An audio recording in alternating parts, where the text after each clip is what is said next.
अस्सलामुअलैकुम, नमस्ते, सत श्री अकाल। मैं हूँ तारिक नियाज़ी। मेरे साथ मौजूद हैं हाँ, जिब्रान बशीर।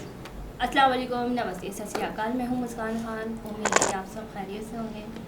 तो दोस्तों, आज आप एक नया फेस देख रहे हैं, नया चेहरा देख रहे हैं, एक नौजवान को देख रहे हैं आप। तो इनका नाम है, शुक्रिया भाई, नौजवान इनका नाम है जिब्रान बशीर साहब। तो चलते हैं वीडियो की तरफ। ये हमारे मीडिया के डायरेक्टर हैं। मेरे आसपास जितने भी लोग आप चैनल्स पे देखते हैं वो किसी न किसी तरह मीडिया से रिलेटेड होते हैं। अच्छा, इनका एक चैनल भी है, उनका लिंक भी हम नीचे लगाएंगे ताकि आप इनके चैनल की, इनका इंफॉर्मेटिव चैनल है जिसमें ये मालूमात देते हैं, और उसको भी आप लाजमी सब्सक्राइब करें, उसको भी लाजमी देखें, और उस पर ये किस तरह की और मज़ीद वीडियो बनाएं उस पर भी आप सजेशन दे दिए करें। तो जिन वीडियोस में ये मौजूद होंगे उन वीडियोस में इनका लिंक लगाएंगे, जिन वीडियोस में ये नहीं होंगे लिंक भी नहीं लगाएंगे। चले लगा देंगे। तो स्टार्ट करते हैं वीडियो को, फिर उस पर गपशप करते हैं, इनकी भी राय लेते हैं। स्टार्ट करते हैं वीडियो को। दोस्तों, वीडियो का टाइटल हिंदी में है वर्ल्ड फैक्ट्स हाइपरलूप लाइक बस। नितिन गडकरी जी की वीडियो है। तो स्टार्ट करते हैं वीडियो को, फिर इस पर बात करते हैं। और हम 260 रोपवे, केबल कार, फेनिकुलर रेलवे बना रहे हैं, और अभी धीरे धीरे दिल्ली, मुंबई, बेंगलोर, चेन्नई, यहाँ जो पब्लिक ट्रांसपोर्ट है वो हवा में कर रहे हैं। अभी हमने बंगलोर के लिए एक रिपोर्ट तैयार कर रहे हैं जो डबल डेकर बस जैसी हवा में जाएगी, और मैं उनमें से नहीं, वो झूठी बातें नहीं करता। मैं पहले बता देता हूँ, मेरी एक एक बात रिकॉर्ड कर लेना, नहीं हुई तो ब्रेकिंग न्यूज जरूर लगा देना।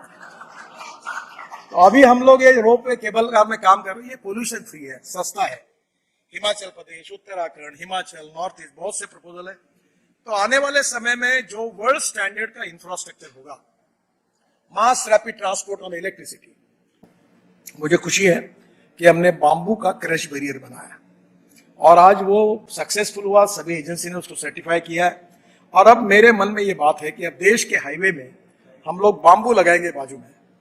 जो भीमा बांबू है कर्नाटक का, बहुत अच्छा है, पोल्यूशन के लिए भी कम करने वाला है। और बांबू के क्रैश बैरियर होने से हमारे वनवासी बंधुओं को रोजगार मिलेगा, और वो इको फ्रेंडली होगा। और द्वारका में हमने 30 किलोमीटर 10,000 करोड़ का द्वारका एक्सप्रेस हाईवे बनाया, और द्वारका एक्सप्रेस हाईवे से डायरेक्ट आप दिल्ली मुंबई हाईवे तक जाएंगे। और जो शिव मूर्ति है वहां हम टनल बना रहे दो, जिसका वर्क अभी ऑर्डर हो गया है। एक T3 पे जाएगी टनल, और एक वसंत विहार जाएगी। तो ये जो अभी भी मैं 10 मिनट ट्रैफिक जाम में फंसा था इस होटल के सामने आगे दोहला कुआं से, तो आने वाले समय में मैं विश्वास देता हूं कि 2024 समाप्त होने के पहले दिल्ली में ट्रैफिक जाम को मुक्ति मिलेगी, क्योंकि हम दिल्ली में 65,000 करोड़ रुपए के काम कर रहे हैं। आपको मालूम है, स्टील इंडस्ट्री में स्लैग होता है, वेस्ट मटेरियल 2 करोड़ टन पड़ा हुआ है। अब पूरी स्लैग हम रोड में यूज कर रहे हैं, जो वेस्ट मटेरियल है।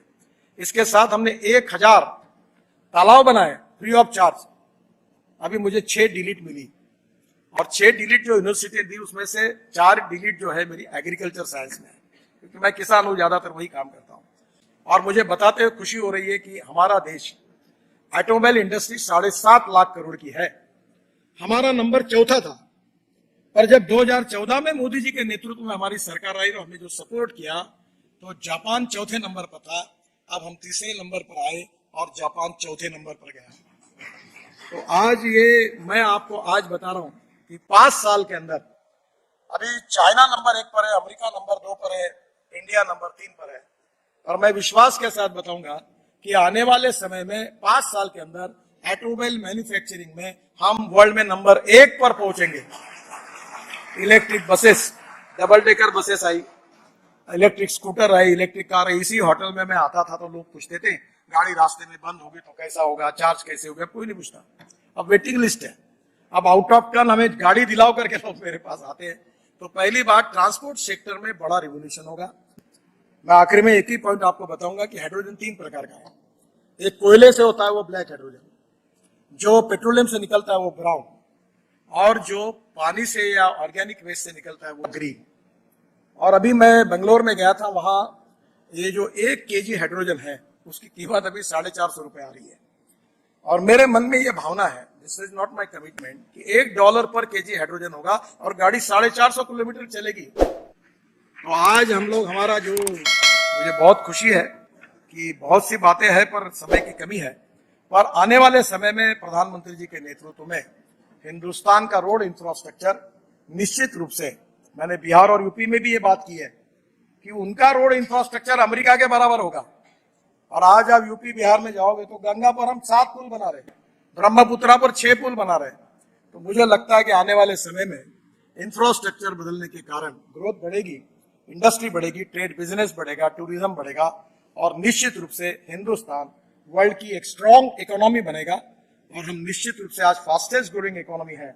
मुझे याद है हमारे यहाँ पुराने सब बैठे, मैं जब प्रेसिडेंट था बीजेपी का तो मैं इथेनॉल की बात करता था, तो मुझे पूछते थे यार भाई इथेनॉल, तो आज वो समझ में आया कि अभी इथेनॉल का, मैं अभी हाइड्रोजन के कार में बैठकर यहाँ आया और hydrogen, ethanol, methanol, biodiesel, bio LNG, bio CNG, electric and green hydrogen is the future. Futuristic fuel जो है वो तैयार करनी पड़ेगी जिससे प्रदूषण कम होगा। मैं 2 दिन जब बाहर था तो मेरा ऐसा लगा कि मैं कोई बड़े बड़े मिठाई खा रहा हूं, और दिल्ली आने के बाद ऐसा लगा कि यहाँ पोल्यूशन कितना है।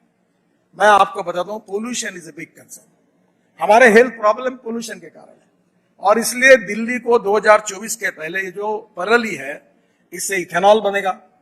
अभी आसाम में बांबू से इथेनॉल बन रहा है, शुगर के जूस और मोलाइसिस से इथेनॉल, सी मोलाइसिस, बी मोलाइसिस से बनता है। अभी मैंने हीरो और बजाज और टीवीएस की स्कूटर और ऑटो रिक्शा लाई है जो 100% बायो इथेनॉल पर चलती है।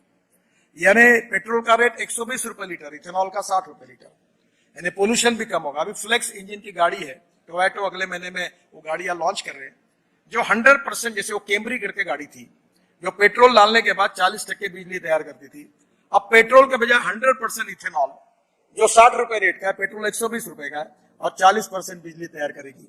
तो हमारे देश में धीरे धीरे बड़े प्रमाण पर हमने इको फ्रेंडली काफी सोचा। दूसरी इंपॉर्टेंट चीज है कचरे की। अभी हमने अहमदाबाद डोलेरो हमारा हाईवे पर 20 लाख टन कचरा रोड पे डाल दिया।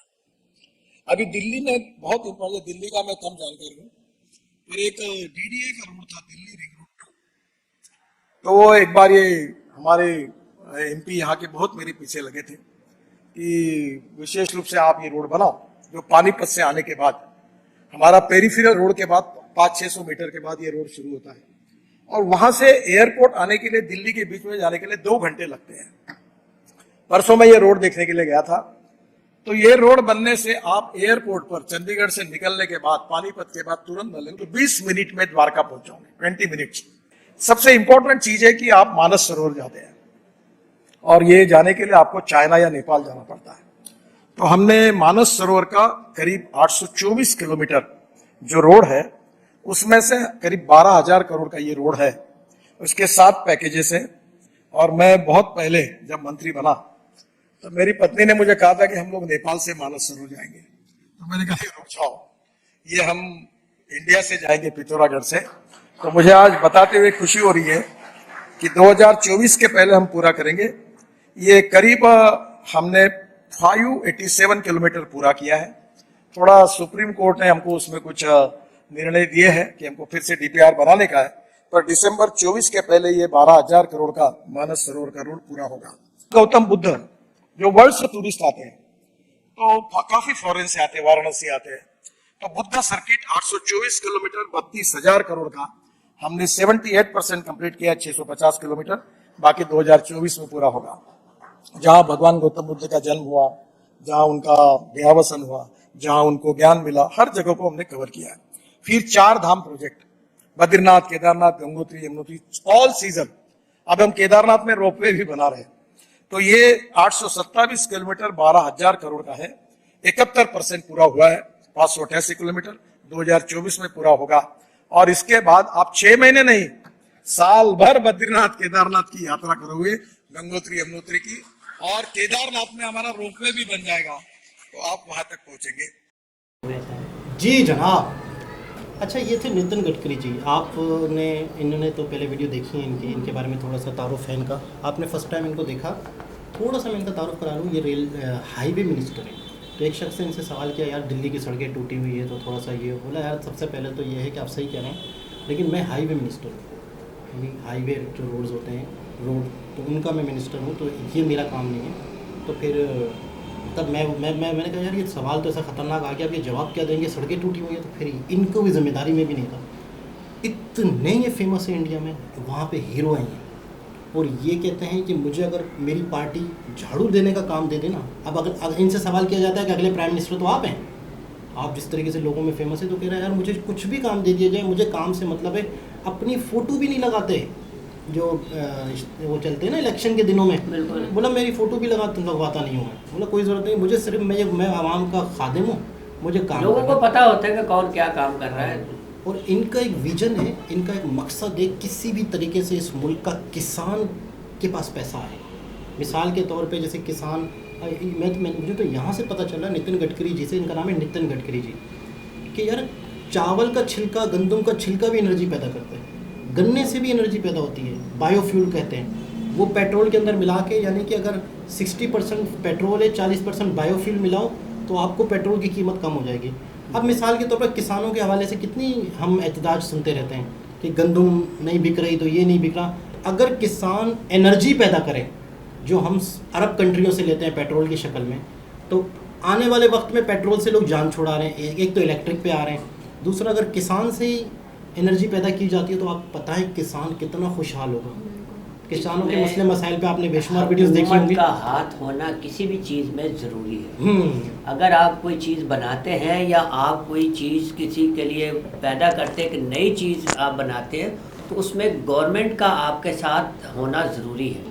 अगर आपको गवर्नमेंट थोड़ा सा भी सपोर्ट करती है तो आप एक चीज़, जिस तरीके से आप देख लें कि एक शख्स ने एक चीज़ की बुनियाद रखी, अगले शख्स ने उसको बढ़ाया, फिर आने वाले शख्स ने उसको नई तरीके से लेगा। जिस तरह कैमरा कहाँ से स्टार्ट हुआ, आजकल कहाँ चला गया, अगर वहीं पे ही दबा दिया जाता उस शख्स को, तो ये चीज़ें कभी भी टेक्नोलॉजी आगे नहीं बढ़ पाती। तो एक शख्स बुनियाद रखता है एक चीज़ की, ईंधन की, या एक नई चीज़ से, एक पेट्रोलियम के अलावा किसी चीज़ की, कि आप इंजन इस चीज़ से भी चला सकते हो। मगर ऐसा ऐसा लोग अगर जुड़ते चले जाएं तो फिर ये कारबन बनता है। अगर जुड़ेंगे नहीं तो फिर ये कैसे होगा, फिर तो बेचारा दब जाएगा। वो मिसाल के तौर पर इलेक्ट्रिक गाड़ियाँ, कंपनी कहती है मैं बनाऊँ, लेकिन कंपनी कहती है पहले इलेक्ट्रिक स्टेशन तो लगे, मेरी गाड़ियाँ बिकेंगी नहीं। तो ये कि पूरा एक सिस्टम हो तो ही गाड़ी चल पड़ेगी, जो एक आइडिया है उस पर काम हो। अच्छा, नितिन गडकरी जी के हवाले से आपने भी वीडियोस देखी हैं, तो इनके बारे में मतलब है कि अच्छा कहते हैं कि ये अपने काम में भी बहुत सख्त हैं। जब किसी ठेकेदार को ठेका देते हैं, कॉन्ट्रैक्टर को, तो वो कहते हैं कि अगर मुझे जो चीज़ चाहिए अगर मुझे नहीं बनेगी तो मैं बिल्डोज़र के नीचे दे दूँगा। ये इनका जुमला मशहूर हुआ है। तारक भाई वो उसमें से हिस्सा नहीं ना लेता है, इस वजह से वो सही करके बात करता है। उसको भी पता है कि इसको मैंने हिस्सा नहीं दिया हुआ और मैं ईमानदारी से काम करूंगा। अगर मैं ईमानदारी से नहीं करूंगा तो मुझे फिर इसकी सज़ा मिलेगी। अगर वो उसको हिस्सा देगा तो वो अकड़ के काम करेगा कि भाई तुमने हिस्सा लिया, मैं क्यों अच्छा काम करूँ भाई। बिल्कुल। तो ईमानदारी को भी तो मद्देनजर रखना है ना। आपने नितिन गडकरी जी की बेशुमार वीडियोस देखी हैं? हाँ, मैंने पहले भी देखी थी, इस हवाले से हम लोग ने शायद वीडियो भी बनाई थी। तो इनकी सारी बातें भी अच्छी हैं और जो ये अपना फ़र्ज़ है वो पूरा करते हैं ईमानदारी से। तो बहुत अच्छी बात है, ऐसे ही होना चाहिए, क्योंकि हमारे पाकिस्तान में ऐसा नहीं। अगर उनको रोड बनाने दी तो वो बस घर पे बैठ जाएंगे पैसे वैसे लेकर, और रोड गई भाड़ में, लोग अच्छा, बन भी किसी भी जगह पे बन भी जाती है तो पारिशानी तो मतलब आधा काम करके आधा काम ऐसे ही पड़ा किसी भी जगह पे ईमानदार शख्स जो है, जो काम करने वाला, उसको अप्रिशिएट हमेशा करना चाहिए, उस कौम को भी करना चाहिए और इर्द गिर्द के लोगों को भी करना चाहिए, ताकि उसकी हौसला अफजाई हो और उस जैसे और लोग आए। लोग ऐसी मोहब्बत नहीं करते हैं, काम करके दिखा रहे हैं। कहते हैं शुरुआत में ये इस पार्टी में थे ना, बीजेपी में, आज मिनिस्टर हैं, कह रही है दीवारों पे पोस्टर लगाते थे, कारकुन थे नॉर्मल से। जब इन्होंने ईमानदारी से काम किया तो इनकी आहिस्ता आहिस्ता इनके काम बढ़ाते गए।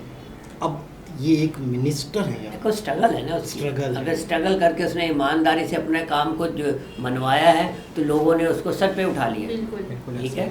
और जब तक वो रहेगा, अगर वो ईमानदारी से चलता रहेगा, तो जब तक उसकी ज़िंदगी है, उसका साथ दे रही है, तो लोग उसके साथ खड़े रहेंगे। बिल्कुल ऐसा। ये तो बहुत ज़बरदस्त, इनकी वीडियो देख के बड़ा मोटिवेशन मिलती है, बहुत कुछ सीखने को मिलता है। मैं तो इनको टीचर मानता हूँ कि यार इनकी वजह से भी बहुत कुछ सीखने को मिला, बहुत कुछ इन्होंने सीखा। नहीं, बहुत अच्छा है, हिंदुस्तान में बहुत अच्छी चीज़ें हो रही है। ये नहीं है हर वक्त नेगेटिव गुफ्तगू करने की तो ज़रूरत नहीं रहती। जो अच्छे लोग हैं, अच्छे, उनको एप्रिशिएट करें। इसी तरह कौमें बनती हैं, इसी तरह आने वाला कल बनता है। तो आने वाले कल के लिए जब तक नहीं सोचेंगे, जब लोग नहीं जुड़ेंगे, हम तो शुरू से बच्चे हैं, उसको तालीम ही गलत देते हैं कि आने वाले कल में ये करना है। अगर ऐसे लोगों के साथ जुड़ते रहेंगे तो आने वाले कल में हज़ारों ऐसे लोग पैदा हो जाएंगे, बिल्कुल, जो मिल के बहुत बड़ा काम सर तो अंजाम बहुत दे सकें। ज़बरदस्त वीडियो थी, बहुत कुछ सीखने को मिला। दोबारा किसी और वीडियो के साथ आपसे मुलाकात होती है, जब तक के लिए अल्लाह।